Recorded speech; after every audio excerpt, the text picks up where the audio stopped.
Monsieur le ministre, chers collègues, tout d'abord, bienvenue. Bienvenue au sein de notre commission pour votre première audition en tant que ministre de la Culture. Comme chacun le sait, vous êtes ici en terrain connu et vous l'avez rappelé.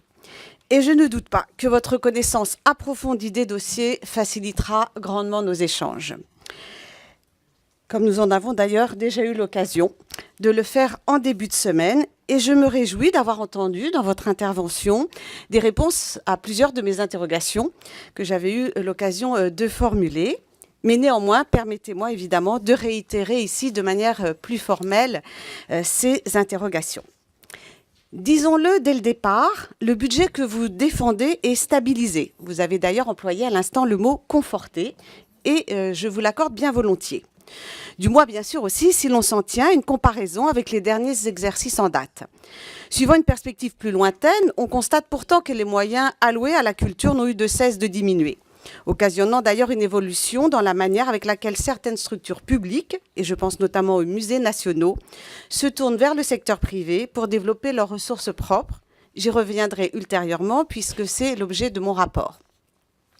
Sur la mission culture, vous l'avez rappelé, ce sont 3,1 milliards d'euros qui sont alloués au titre des programmes patrimoine, création et transmission des savoirs, dont les priorités se déclinent ainsi. Lutter contre les ségrégations territoriales, et vous l'avez placé en 1 sur votre liste et je vous en remercie. Et protéger plus activement notre patrimoine, et je crois aussi que nous nous retrouverons tous sur cette priorité, et bien sûr soutenir la création qui parfois a pu nous inquiéter au sein de cette commission. Il me sera impossible, évidemment, dans le temps qui m'est imparti, de commenter ces programmes en détail. Aussi vais-je m'en tenir au sujet essentiel et à quelques autres qui méritent, je crois, des précisions. Commençons par le Pass Culture. 29 millions d'euros supplémentaires permettront l'expérimentation du dispositif pour 10 000 jeunes. Le Pass Culture, dont les modalités pratiques demeurent encore assez floues, vous en conviendrez, coûtera, vous l'avez rappelé, 34 millions d'euros en 2019. Une somme considérable si on la rapporte par le nombre d'élèves concernés, c'est-à-dire 3 400 euros par élève.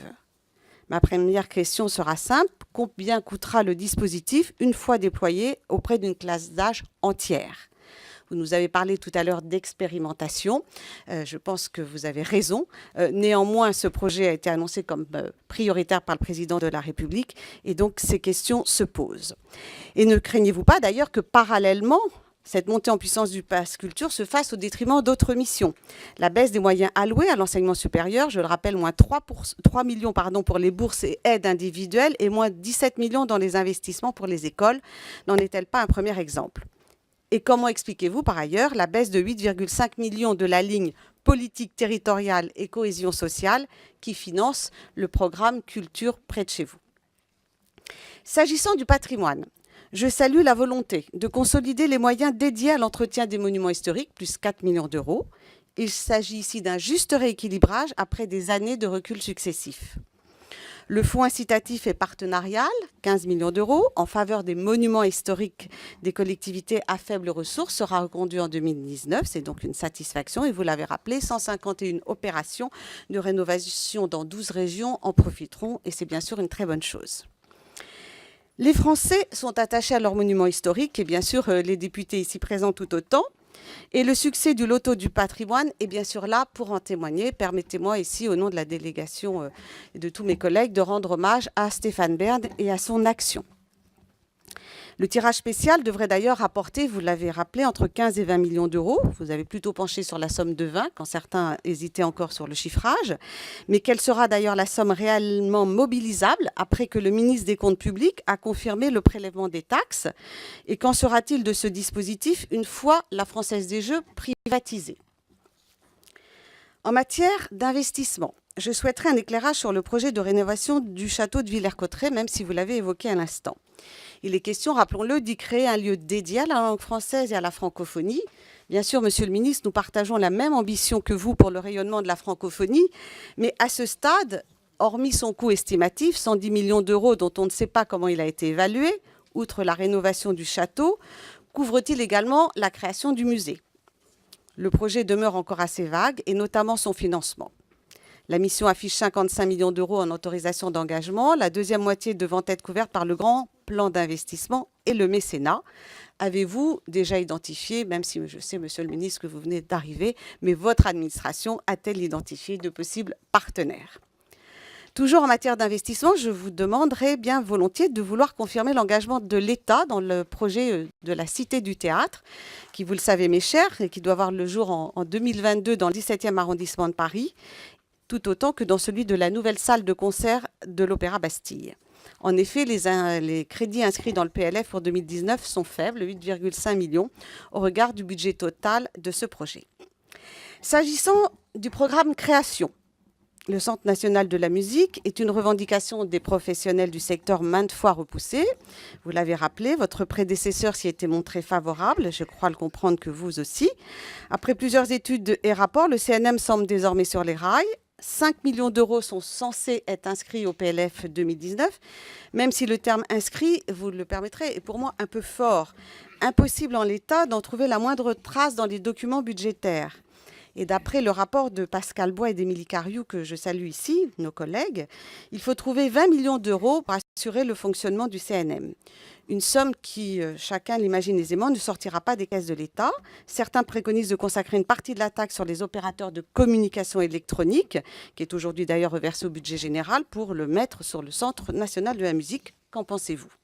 Je voudrais également vous interroger sur les crédits d'impôt culturels qui font à l'heure actuelle l'objet d'un audit de l'IGF et de l'IJAC. De nombreux professionnels s'inquiètent de les voir, sinon disparaître, à tout le moins raboter. Quelle est votre position sur ces dispositifs fiscaux qui ont fait leurs preuves ? Plus spécifiquement encore, êtes-vous favorable à la création d'un crédit d'impôt sur la production du spectacle de théâtre ou d'art dramatique ? J'ai d'ailleurs déposé un amendement en ce sens. Mais là aussi, je dois dire que je vous ai entendu à l'instant et vous avez donc bien évoqué, monsieur le ministre, votre souhait de consolider la politique fiscale en crédit d'impôt. Soyez-en ici remerciés et j'espère compter sur vous lors de la présentation de mon amendement sur le crédit d'impôt théâtre. Par ailleurs, je veux aussi me faire le relais de nombreux professionnels du spectacle vivant qui s'inquiètent. Considérez-vous que les 2 millions d'euros du Fonds de sécurisation des sites et événements culturels suffiront à couvrir les surcoûts de sécurité ? Et quel regard portez-vous sur la circulaire Collomb, qui contraint les organisateurs de festivals à prendre en charge les coûts induits par la présence de policiers ou gendarmes à l'extérieur des événements culturels ou au sein même de périmètres fonctionnels ? Je suis d'ailleurs en attente d'une réponse de la Commission et donc de son président et de son bureau pour mener une mission sur le sujet. J'en terminerai par 2 questions sur la partie crédit. Le plafond d'emploi diminue de 60 équivalents temps plein. Quels services sont concernés ? Vous nous avez parlé tout à l'heure de la sanctuarisation du personnel des DRAC. Mais comment expliquez-vous par ailleurs la baisse conséquente des crédits affectés au fonds PEPS, 9,5 millions d'euros en crédit de paiement contre 22 millions en 2018 ? Je vous remercie de vos précisions. Concernant donc l'avis que je serai amenée à prononcer en tant que rapporteur pour avis sur les crédits de la mission culture, vous le comprendrez, chers collègues, cet avis sera positif. J'en viens maintenant au thème que j'ai choisi d'étudier dans le cadre de mon rapport, les stratégies mises en œuvre par les musées nationaux pour accroître leurs ressources propres. Cette notion de ressources propres couvre de réalités très variées. Billetterie, mécénat, location de salles de réception, concession de boutiques et de restaurants, exploitation de droits à l'image, vente d'expositions à l'étranger. Toutes ces activités tendent à un accroissement des ressources en complément des dotations publiques. Les dirigeants des établissements que nous avons rencontrés, pour très différents qu'ils soient, partagent un constat commun. Le développement des ressources propres ne saurait justifier de la part de l'État un désengagement plus important qu'il ne l'est actuellement. D'abord, parce qu'à l'exception des établissements les plus importants, nombre de musées nationaux n'ont pas les capacités logistiques et humaines de développer une stratégie aboutie dans le domaine de la recherche de mécénat notamment. D'ailleurs, l'on constate que la hausse des ressources propres s'accompagne d'une hausse des charges de fonctionnement. Ensuite, et c'est sans doute l'essentiel, parce que les ressources propres sont par définition instables et qu'elles n'offrent qu'une prévisibilité limitée en termes de gestion. Les musées nationaux s'emploient donc en priorité à développer les secteurs d'activité qu'ils maîtrisent pleinement, comme la billetterie. Optimiser la fréquentation, c'est bien sûr veiller à l'accueil des visiteurs, mais aussi mener une politique tarifaire efficace, ce qui pose la question de la gratuité. S'il convient de ne pas remettre en cause la gratuité pour les moins de 26 ans, la hausse exponentielle des entrées non payantes mérite d'être interrogée et notamment l'effet d'aubaine que cela représente pour les tours opérateurs. Ah, il faut que j'accélère. Ah, c'est parce que j'ai commenté les propos du ministre. Certains musées tentent de s'adapter en refusant l'accès de groupes les dimanches gratuits ou en déplaçant la soirée de la période de gratuité. En toute hypothèse, il me semble que le ministère ne peut s'exonérer d'une réflexion plus approfondie en la matière. S'agissant du mécénat, je veux dire d'entrée que le cadre général... Non, mais j'ai travaillé pendant plusieurs... Voilà. Merci, Monsieur le Président. S'agissant du mécénat, je veux dire d'entrée que le cadre général de la loi Aillagon mérite d'être préservé. C'est un sujet majeur. Je suis heureuse, Monsieur le Ministre, de vous avoir entendu tout à l'heure sur ce sujet. Sans la loi du 1er août 2003, bon nombre d'œuvres ne seraient pas entrées dans les collections du musée du Louvre.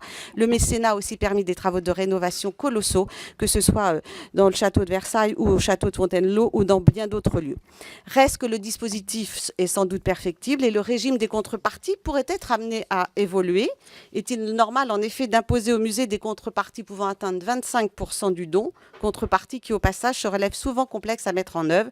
L'avantage fiscal n'est-il pas suffisant? C'est une question.